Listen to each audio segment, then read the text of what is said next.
تنزانيا باثنين مقابل لا شيء. لقطة فنية من جمال.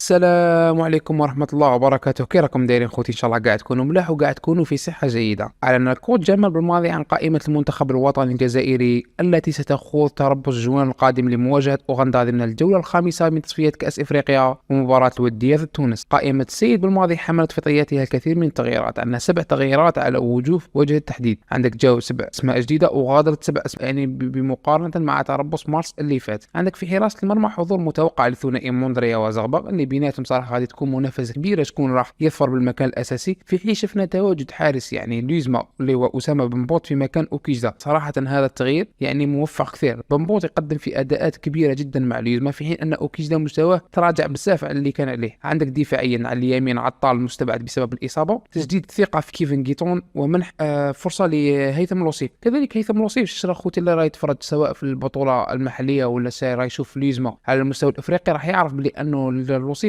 عنده امكانيات كبيره. صراحه استدعاء بالماضي الوصيف راح يقدم له دعم بعد ربما فشله في الاحتراف ولا ما على باليش كيفاش صرات. صراحه الاستدعاء الوصيف من طرف جمال بالماضي راح يقدم للاعب دعم كبير ويعطيه ثقه انه اذا طورت اكثر راح يمكن يكون لك مكان، هذا ربما راح يدفعه باش يطور ويكون نفسه اكثر واكثر. شفنا بقاء مهدي ليريس. عندك على اليسار غياب ايت نوري بسبب وضعيته مع الولف. صراحه يعني وضعيه راين ايت نوري مع وولفرهامبتون معقده كثير. علاش؟ اللاعب ما راش يلعب كثير. احنا ما راش نهضروا على مستواه كفنيا ولا على بالنا جات فرجناه في مباريات تاع مارس بلي ربما كان في اللقاءين كان هو رجل مباراة بالنسبة لنا براس كاع كما درنا. كان لاعب يعني صراحة خارق سواء دفاعيا ولا خصوصا في إضافة الهجومية، ولكن في الوقت الحالي هو ما راش مورالمو ما راش طابل في راسه، ما راش عارف كي غادر الولفز، ما راش عارف كي اذا تغير المدرب تاع وولفرهامبتون غادي يقعد في الماكينة ويسي بالك يعطوه الثقة. تما هو راه شغل بيرتوربي. اذا زاد استدعاه جمال بالماضي وزاد عليه الضغط تاع المنتخب الوطني راح يزيد يضيعه برك، فهمت؟ تما سيميو انه يخليه يعني من الجيد انه يخليه يعطيه المساحة باش يفكر في غرضه ويدي قراراته في غرضه. صراحه ثاني كذلك ضربه موفقه من جمال بالماضي. عندنا شفنا منح فرصه اخرى لحجاب. صراحه حجاب في المباريات اللي فاتت ما دارش هذاك الاداء الكبير، ولكن لازم تخلوا توجه في الاعتبار انه حجاب لاعب كبير، فمباراه واحده ولا زوج ما تقدرش تكمل عليه. لذلك كذلك فرصه يعني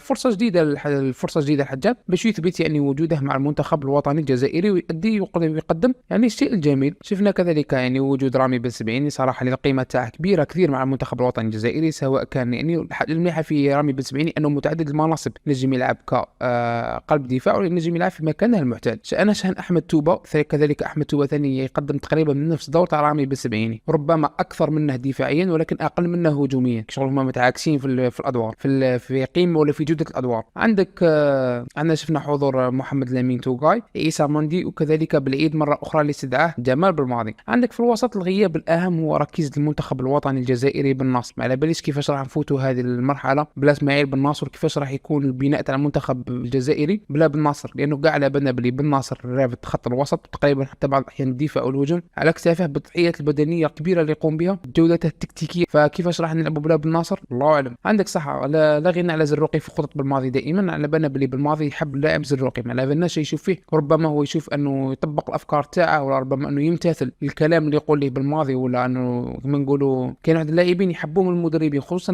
اللاعب اللي يسمع الهضره، اذا قال له المدرب قوم بذاك الدور وقامه باكمل وجه خلاص راح المدرب يولي يعتمد عليه تقريبا في كل المباريات، واللي يعيط له ويعطيه فرص. عندك بن طالب باين حاجه مليحه انه جاب بن طالب، في بن طالب قدم مباريات كبيره كذلك في المباراه اللي فاتت في مارس. عندك هشام بوداوي كذلك ياخذ فرصه جديده لاثبات نفسه في الماتش اللي فات، صراحه ما لعبش غايه نهضروا نيشان ولكن ما كانش يلعب في المركز تاعه. اليوم مع هذه الفرصه الجديده ما لعبناش بالك غادي يتالق ان شاء الله، ونتمنوا له يتالق صراحه لانه لاعب مليح بزاف بوداوي. عندك اهم حاجه في هذا التربص واللي هي الاستغناء عن ادم زرقان. انا هذا زرقان ما يدخليش الراس كما قال لك، ما كاش كيفاش ما اقتنعت به بانه لاعب كره قدم ينجم يمثل المنتخب الوطني الجزائري. توجور نقولوها بالك قندوسي خير منه يعني صراحه، فانه بالماضي يستغني على ادم زرقان هذا يدل على انه السيد جمال بالماضي راه يشوف وراه يسمع كذلك الانتقادات بانه هذا ما راهش لاعب كبير. صراحه تقعد بلا لاعب ما تدعي اي واحد وما تدعي الزرقان، لانه هذاك شغل ما راحش يزيد فيك كما تبان لك انت، وانما راح ينقص منك سواء في الجوده تاع الخط الوسط سواء في التغييرات من بعد يشطنك في راسك. وثاني واستغنينا عن ثاني كذلك عن قادري يستغنى عليه لانه صراحه لانه حسام عوار جا. حسام عوار راه متالق صراحه، وراح نشوف واش راح يقدم جديد ولا واش يقدم اللمسه اللي راح يقدمها حسام عوار للمنتخب الجزائري. عندك كذلك استدعى لك حل اللي ربما عنده شعار عنده 5 سنوات ما جاش المنتخب الوطني الجزائري وجا. عندك في خط الهجوم واللي هي صراحه اللي هو هنا عندنا كما يقولوا وفره في اللاعبين صراحه، حاجه ممتازه جدا. عندك خط الهجوم يشهد توازن رهيب في البروفايلات وعدد المراكز وهو ما لم يكن في اخر 4 ولا 5 رباطات. عندك على اليسار رياض محرز بدر الدين بوعناني، لاعبين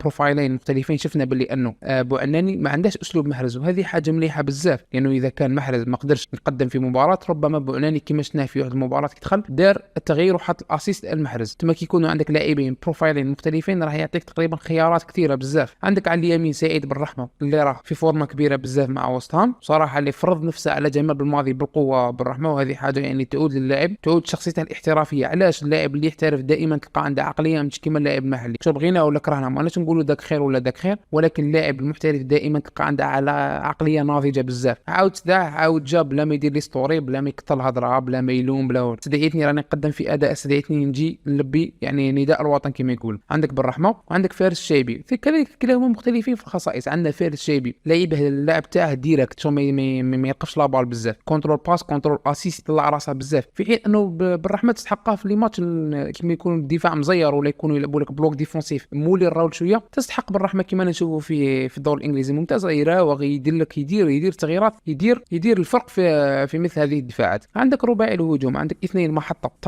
تارجت ما كما يقولوا. عندك ايمن محيوص اسلام سليماني. صراحه انا ايمن محيوص ما نشوفاش محطه ولكن نشوف اسلوبه تقريبا قريب شويه لبونجاح. ناس بزاف قلت لك على عيط محيوص، بالنسبه لي انا هذا قرار موفق بزاف انك تعيط ايمن محيوص. علاش غير قارنوا خوتي شفتوا الماتش دو ماتش اللي فاتوا اوندي ديلور المستوى اللي كان يقدم فيه تقريبا يلعب مدافع في الهجوم قاعد يقرا يجيب لي كارتون ماشي مركز حسب لي تايه، في حين انه ايمن محيوص قدم في اداء كبير في مع اليوزما سواء افريقيا ولا محليا، فانه استدعاء ايمن محيوص صراحه شيء موفق جدا من جمال الماضي. في حين انك لو كان ما تعيطش المحيوص اقترحوا علينا في التعليقات تكون راح كان يقدر يكون في مكان ايمن محيوص. عندك اسلام سليماني قيمه ثابته. عندك بغداد بونجاح.